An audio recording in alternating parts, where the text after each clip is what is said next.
feel I was put here to motivate. Plant seeds, let them cultivate. Spit that pollen, make the whole state of Georgia hate. And like the South, I got something to say. Outcasted coming out of VA. Jersey on, but I ain't coming to play. Stay hungry, too humble at times. So you talking about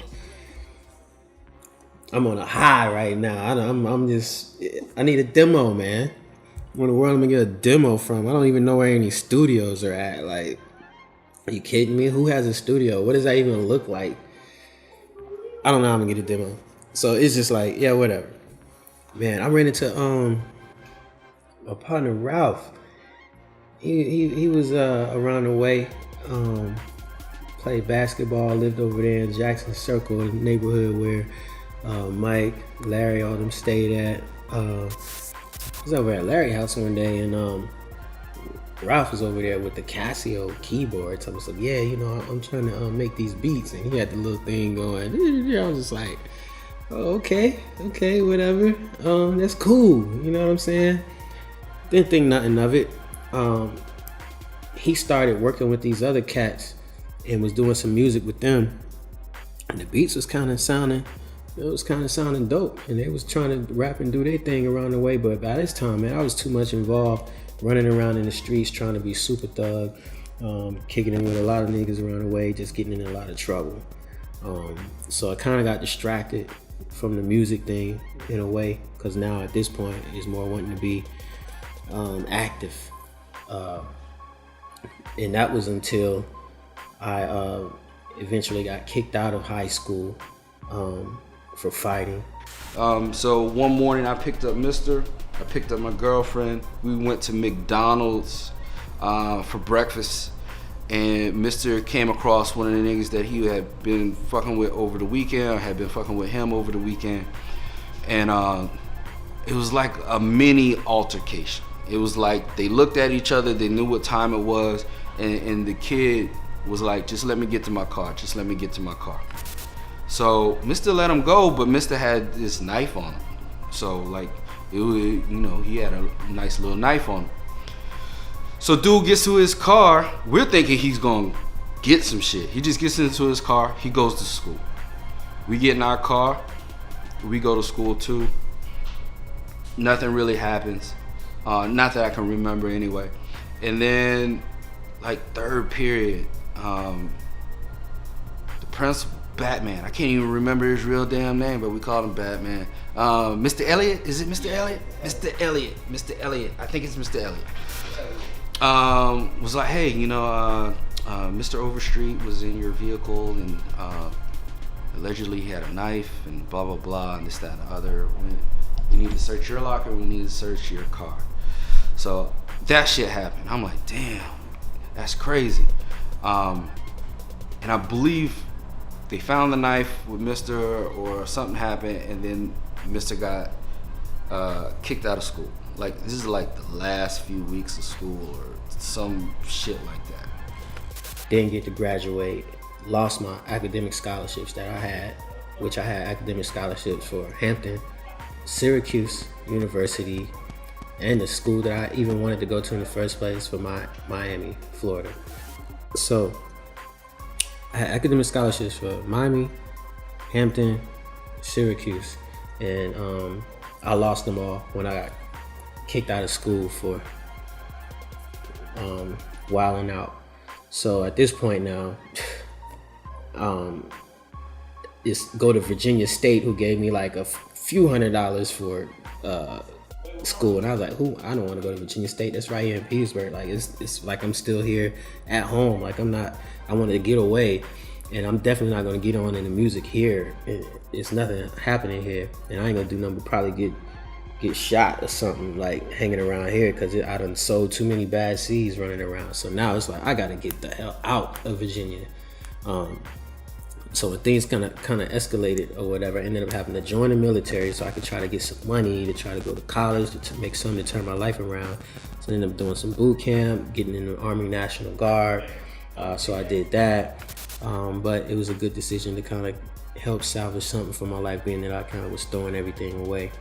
But I was really depressed, disappointed at the time. Nothing was really going the way I wanted it to go. My dad passed away. My dad got killed in a car accident around the same time. So it was really a lot of craziness going on. People was coming by the house, trying to shoot up the crib. My parents, we wasn't really clicking like that because I was just getting in so much trouble, man. Like, just, that's a whole nother book. But just to say that, you know, kind of just had to get out. So I ended up going, Ralph, ironically, ended up getting kicked out of school. So he got kicked out of school and couldn't get in any school system in Virginia, and he had to move to Atlanta. So 1993, I ended up moving from Virginia to Atlanta, to College Park actually. And in 93, you know, I had no idea they were having Freaknik. I really didn't know much about Atlanta other than I had some family here and I didn't know what Freaknik was, but 93, they had Freaknik. And, you know, just riding around.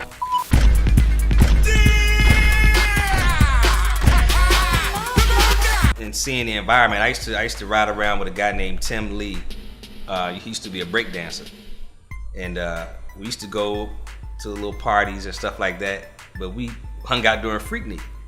And I saw all this partying on the streets. I couldn't believe it. I said, you know, let me call Mr. and tell him he needs to come down here because Freaknik is crazy. Now I'm young, I'm like 16, 17 years old. I couldn't get into nothing, but I just seen people on cars naked. Just wilding out, twerking. It was everything, I couldn't believe it. So I told Mr., hey man, you gotta get here. Y'all gotta come for Freaknik. And Mr. and Al came down for Freaknik. I'm still in high school. I got in all kind of trouble from my mom for going to Freaknik 94. It was crazy. Like I said, I'm still in high school. I shouldn't have been out nowhere. So he moved down to Atlanta and we kind of stayed in touch. I was living in Tidewater around this time, so with my man Al, who was out there enlisted in the Air Force. So I was kind of crashing out, living out in Tidewater. And Ralph hit us up about coming to Atlanta for something called Freaknik. Never knew what Freaknik was, never heard of it. But he was like, it's gonna be crazy. It's gonna be people from all over the place coming down to kind of see and kick it and whatever. And I was just like, all right. Met some other dude in Virginia who was from down here in Atlanta, but really kind of find out he was from Noonan, which if you're from Atlanta, you know, that don't count. But anyway, he knew about Atlanta and the Atlanta scene. So he was like, all right, we're gonna do it.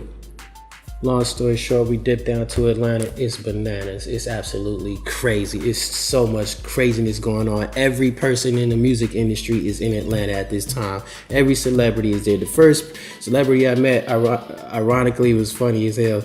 In Lenox Square Mall, I met Vanilla Ice. That was funny. That's a whole nother thing. Keith Sweat in the same mall. Ridiculous. Seen the boy Chuck Allen Iverson up in the mall. It was wild. Like, Freaknik is stupid. The guys came down and we were able to meet with a few people. We went to Too Short's house by way of a girl named Nima that I went to school with at Westlake.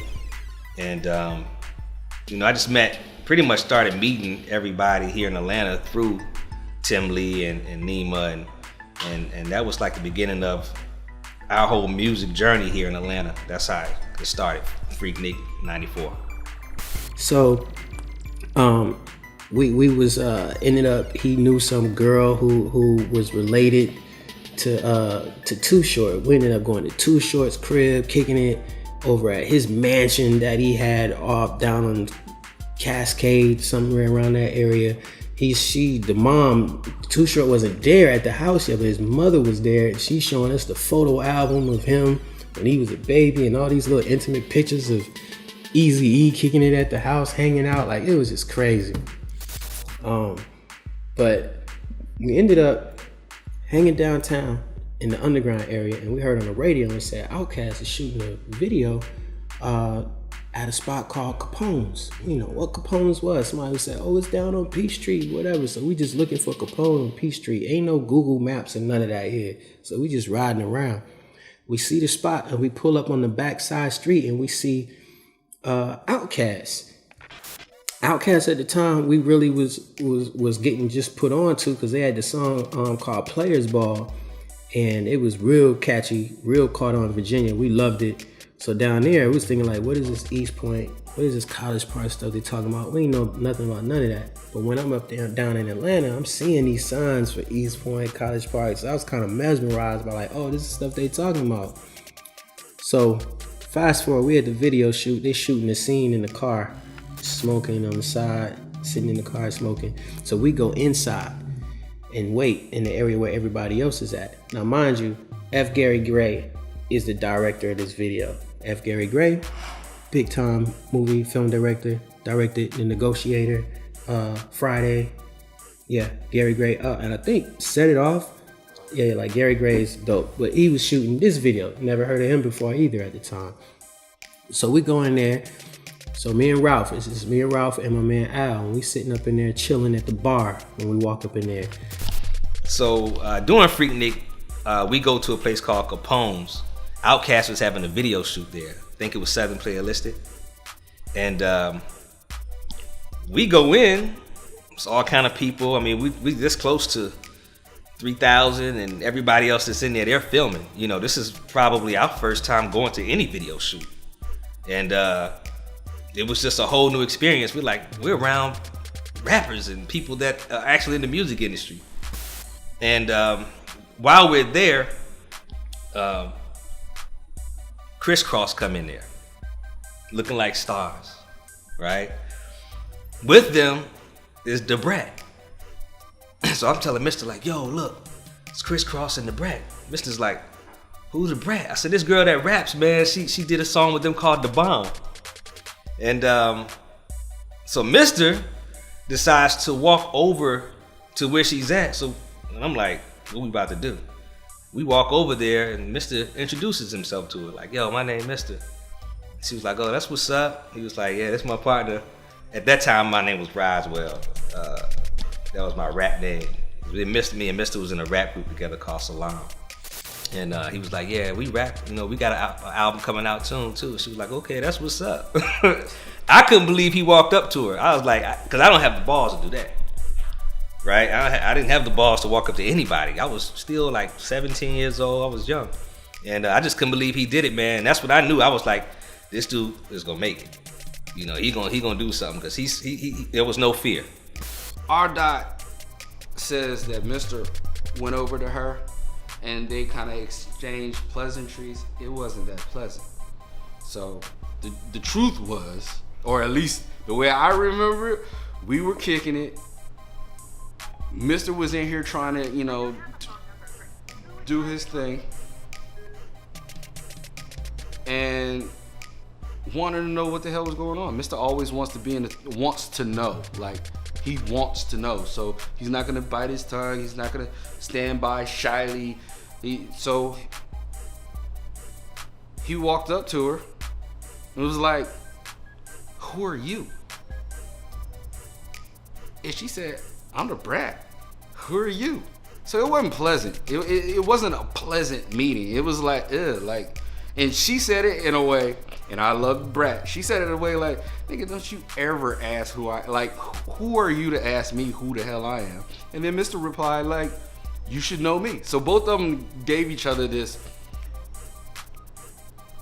I know who I am, you should know who I am type vibe. Anyway, the video was dope. Tried to get in it, saw the video. I ain't nowhere in that damn video. I was a little heartbroken. I say to Ralph, man, I'm finna go over there and talk to him, man, whatever. So they just chilling, and I go up to Chris and JD. They standing there in the corner of the bar, and they had a girl that was there with him, light skinned chick. And so I go over there. They all got the So Def big head shirts on, Afro Man shirts on. They white shirts. And Kris Kross had on like some tan khakis with the white shirt on. So I go over there, I'm like, yeah, what's up, man? What's going on? And it was like chilling, super chill dudes, man. JD too. And then the girl was standing there, I'm just trying to shoot my shot at her. And I'm just like, yeah, what's up? So what's your name, whatever? And she was just like, Brat. I was like, oh, Brat, that's what's up. I was like, what, you rap or something like that? She was like, yeah, a little bit. Like being real shy and just cheesing or whatever. And I was like, yeah, so, you know, I rap too. Now I'm putting on. Yeah, I rap too. Me and my man right here, he a producer. I'm pointing at Ralph. like, yeah, he a producer, whatever, he make beats. So, you know, we record right now, putting together this demo. She was like, oh yeah, that's what's up, you know, cool. And I was like, yeah, so, you know, you'll hear us around, but, you know, it's, you know, nice hollering at you or whatever. He comes and pulled me to the side, Ralph, like, hey, that's the girl from the video with Criss Cross that had the verse. I was like, oh, stop, that's the girl at the end. He's like, yeah. I was like, oh shit, now I feel like an asshole. So feel the wrath of a brat with the Mac back, walking over you like the bottom of a doormat. I didn't gain props cause I was a singer's daughter. I had to earn them, dropping dynamite like Jimmy Walker. So I'm like, oh, she just being super humble, not even wanting to just play me. But it was cool. Then CeeLo walks in and Brat was like, CeeLo, what's up? So he come in and I don't really know who CeeLo is, but I know he's a big deal because she just shouted him out when he came through the door and everybody running up to him speaking, saying hello, whatever. Gonna find out who he is later. CeeLo from Goody Mob. CeeLo from The Voice. Everybody knows whatever, but at this time, like, I didn't know who anybody was. And then they shot the video. I was in one of the scenes in the crowd. Southern Playalistic is the video. So we shot that video. Long story short, man, we went back to Virginia bragging, telling everybody like, yeah, I met this person, met that person, did this, did that. I was just like, man, I'm moving to Atlanta. Like, that's just the bottom line. I got to get to the music, right? So the video comes out, man, and I'm straining, pausing it, trying to show everybody where I was at in the video with the little speck, like, that's me right there. I had on a Tribe Called Quest shirt in the video and like a little black hat or whatever. So that was just like another time where I'm just looking at the video shoot. I'm looking at the people there behind the scenes, everything that everybody's doing, the camaraderie that everybody had with each other. I'm like, this is just super cool to be able to just do all of this. This is what the music looks like. This is what the music business is like. We really here. Like, I'm telling Ralph, like, yo, you live in Atlanta, you're around all of this. Like, this is crazy. Like, I gotta get here. I gotta do this. But I'm still stuck in Virginia at the time. So that was like the thing. I gotta figure out how to get to Atlanta. Pull up on him, mister. I pulled up on him. Damn, 28. Beep, beep, in the candy apple, red paint, see me. I'm already famous, I'm already famous, I'm already famous, I'm already famous. Started